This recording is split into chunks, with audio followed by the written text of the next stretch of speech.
This is Twit. Grand Theft Auto 5 is one of the most anticipated video games releases of the year. It's set to arrive tomorrow, unless you're one of the lucky people who already got it by pre-ordering from Amazon.co.uk, who happened to mail out some of those early, like as early as Saturday in some cases. Several people have posted about getting the game early, and a few have posted spoilers to the internet. The rest of us will just have to wait. Sprint's preparing to launch Sprint One Up on September 20th. It's a program that allows its customers to pay for their smartphones or tablets in monthly installments and then upgrade after every year by trading in their devices. Sprint's the last of the U.S. carriers to offer a program like this. T-Mobile got the ball rolling back in July with its Jump program. Then AT&T launched Next. Verizon introduced Edge. Sprint's early upgrade program, called Upgrade Now, which requires an upgrade fee, will still exist for those customers not eligible for One Up.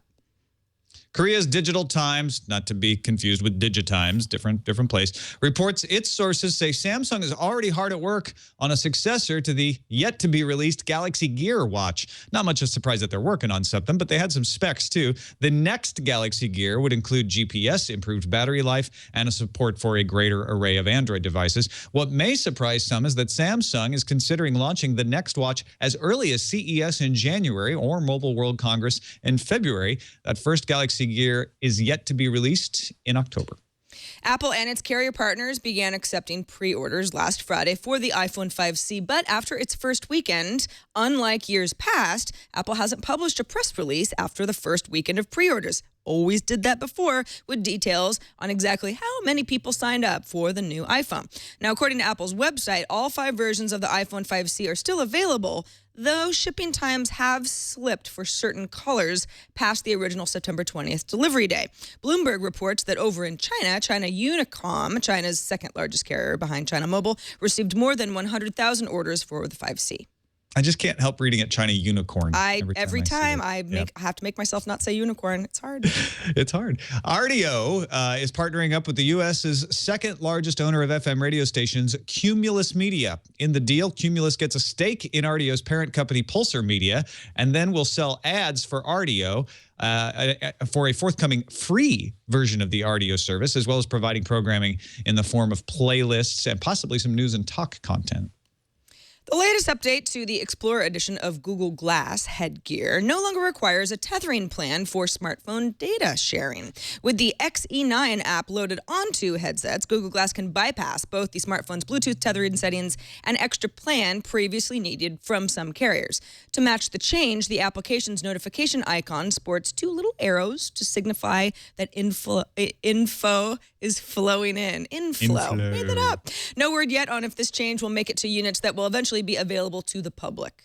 I'm going to use that now. Here's some more inflow on how Netflix chooses its programming. As Netflix is rolling out its service in the Netherlands, it revealed to Dutch site Tweaker how it picks the programs it acquires. And according to Netflix VP of Content Acquisition Kelly Merriman, the company looks at torrents. Merriman said the show Prison Break is exceptionally popular on local piracy sites, so Netflix snapped up the rights to Prison Break for the Netherlands version of Netflix. Oh, isn't that nice? Cloud storage platform Box is offering a new feature for customers to create content within its service and calling it Box Notes. It will rival services like Google Docs and even Evernote and has a planned general release in 2014.